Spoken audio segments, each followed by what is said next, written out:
สบายดีสวัสดีครับผมวันนี้ก็สีไปตลาดวันนี้เฮาสิกินยังนะ ไปเบิ่งก่อน วันนี้เฮาว่าสิไปไอ้ซื้อหมูไอ้มาเฮ็ดสุกี้กินเมียว่าอยากกินไหนยังไงอยากกินสุกี้เนาะ อยากกินแต่คน อันนั้นแบบได้กินแบบนี้นะ ก็ไม่ได้กินตั้งแต่ เอา เมื่ เหรอ อวาน บ่บ่ได้กินตั้งแต่เมื่อวานพวก แม่น นั่นแหละวันนี้เฮาก็เลยว่า ทอดหมูถ่าย วันนี้เฮาก็เลยว่าไอ้ บ่แม่นมันเป็นหยังคือบ่กินหั่นนะ อืม มันบ่ได้เฮ็ดน่ะเด้ วันนี้เฮาสิซื้อมาเฮ็ดสุกี้ได้กิน เฮ็ด มาแบบจิ้มจุ่มกินเนาะแบบว่าหมูกระทะมันบ่เหมาะกับในห้องเนาะมันสิควัน เอาบ่มีเตาเฮา มันสิ เตา มันสิกินมันสิไปห้องคนอื่นแล้วเขาเจ้าสิว่าเฮานี่ บอก เขาเจ้าสิว่าเฮาเด้อเขาเจ้าโหมเขาเจ้าบ่ได้กินนำเลยสินะเขาเจ้าสิว่าผู้ใดกินหมูกระทะแถวนี้นะเพราะว่าห้องเขาเจ้ากินบ่ได้ห้องตึกนี่นะเพราะว่ามันเป็นตึกแบบว่า มันบ่สามารถกินหมูกระทะได้ กิน เนาะ อยู่ในห้องครับ บ่แล้วกินข้างนอกหน้าห้องเฮาแล้ว กินสุกี้มันบ่ได้ควันเด้นั่นแหละมื้อนี้ก็เลยว่าสิไปซื้อหมูแล้วก็ซื้อเฮ็ดซื้อผักนิดหน่อยเนาะมากินพรอย่ายาก บ่ได้ซื้อหยังหลายดอกพี่น้อง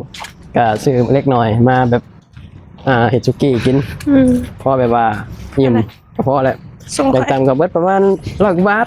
200ประมาณนี้แหละพี่น้องเอ้ยเบิดบ่หลายดอกไปตลาดแล้วก็สิซื้อมากินแล้วก็อาบน้ำนอนมีหยังล่ะ ชีวิตในเมืองใหญ่ไปสิไรพี่น้องกับบ่มีหยังหลายเนาะกะยามมื้อเช้า บ่มีหยังหลายอีหลีแหละ ไป จ้ะ ทำงาน ยามมื้อแรงมากกลับห้องกะวนเวียนอยู่แบบนี้แหละหาเงินหาทองพี่น้องเอ้ยกะซื้อกินแหน่ประหยัดแหน่เจือปนกันนำชีวิตมันจะได้มีแบบสีสัน ประหยัดอย่างเดียวก็บ่ไหวเนาะซื้อกินหลายก็บ่ไหวเด้ แม่น นั่นแหละปะไปพอกันอยู่ตลาดพี่น้องนี่ตลาดอยู่หน้าปากซอยเฮาปะไปตลาดก่อนบัดนี้โอ้ร้านหมูกระทะแต่ว่าเฮาสิไปเฮ็ดเป็นสุกี้กินบ่เฮ็ดหมูกระทะแต่เฮ็ดเป็นแบบสุกี้นะนี่นี่ รอ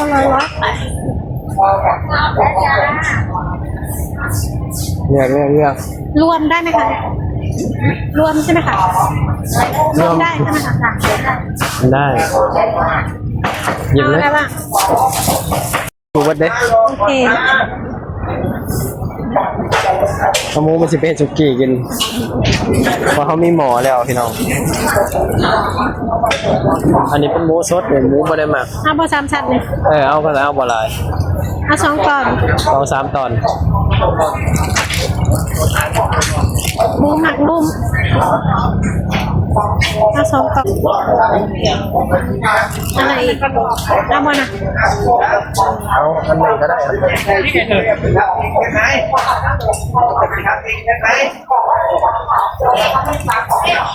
เอาเส้นแก้วถึงหนึ่ง ฮะ เอามาเส้นแก้ว เอามาจังเอาไว้นี่ตักยังหมดแล้ว แบ่งได้มาโลหนึง 85 บาท 85 พอบ าท แล้วกินบ่เบิด กินได้หม มา ด กินบ่ให้เต็มมา นะ กิน เขาก็มาซื้อเฮ็ดบาทนี่เฮ็ดอันนี้ก็แซ่บนะ ฮะ เฮ็ดแต่สิก็แซ่บนะ เขามาเฮ็ดเค็ม เฮ็ดก็ได้เฮ็ด จะ เค็ม เอาบ่ เอาให้เค็มก็ได้ จะเอาอันนี้อันหนึ่ง กินหมดนะ แล้วก็เอาเฮ็ดอันนี้อันหนึง อันนี้ นี่ อันนี้ 20 บาท ผักบุ้งโอ้ผักกะเยงก็มีกันเนาะผักกะเยงแกงใส่หน่อไม้ พอแล้ว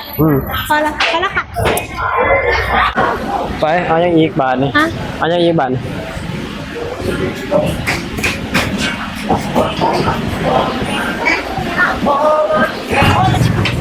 เดี๋ยวเติมน้ำเย็นๆเลย หืม ซื้อน้ำเปล่า ยังก่อน ซื้อน้ำเปล่าปั่น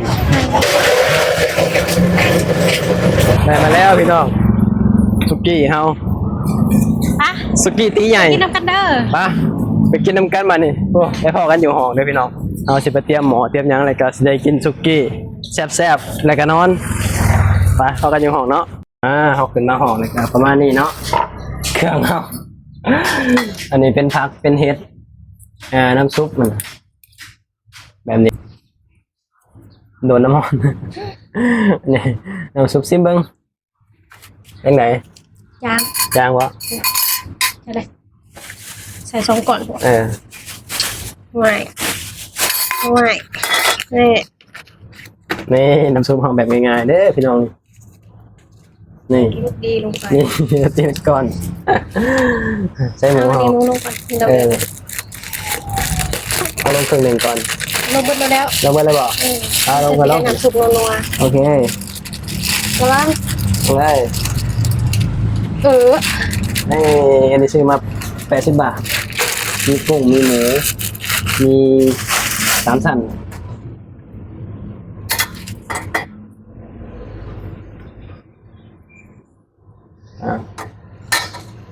เอาพักลงได้ มาเป็นสุกี้นำกันมันเฉดลงไป หนองนางจะเอามาตอนนี้ ห้องน้ำเด็ดเปิดที่4 ทุ่มโม โอ้โหเราได้สิ มีเสียงแก้ว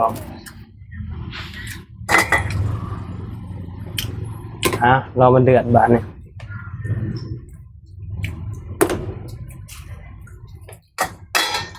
ปิดผ้าไว้โอเค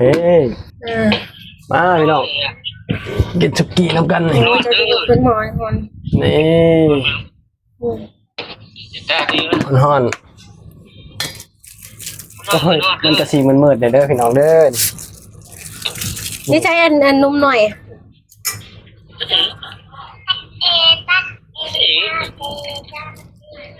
แม่ตู้ นี่บัวที่ลูกนี่ไงบัว เอา เดือนยัง กินลูกอมยังน่ะหึ กินนี่นะในเช้าให้กินนี่ กินนมเลยเน่กินนมน่ะนาน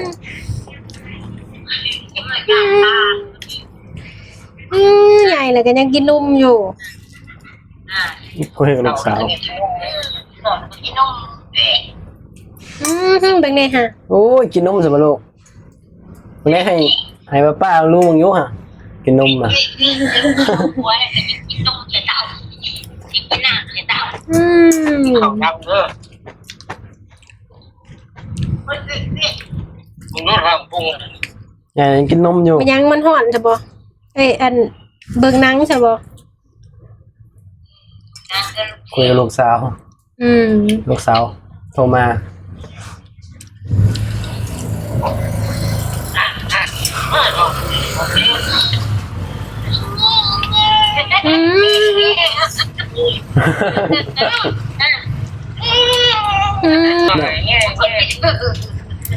อยากกลับไปเป็นเด็กน้อย อยากเป็นเด็กหน่อยอีกเถื่อใช่ปะ เป็นเด็กน้อยเลยได้ฮะน้อยลูกอีกเลยได้ฮะน้อยลูกอีกเลยได้ฮะบ้านนั้นบ้านไหนอยากไปเบิ่งคนรับเลือกไปบอก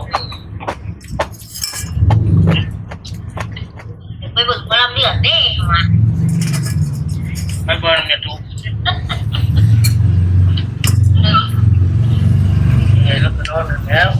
โอ้แซ่บ อย่ามาหลินน้ำมันนอนเอาจะกินข้าวซะ เมื่อไรพาร้านอยู่มืดแล้วเด้อยานงูครบ เข้าไปหมดแล้วเรือน เขาไปอยู่เรือนลุงชิดผู้ป้ายจ้ะ มันฮ้อน เรือนปิดไปมาก โอเค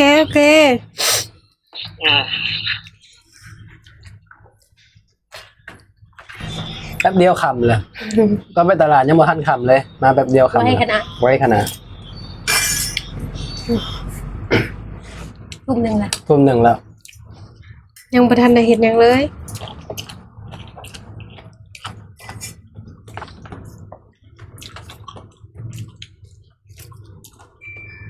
เส้นแก้วนี่แซ่บ เนาะ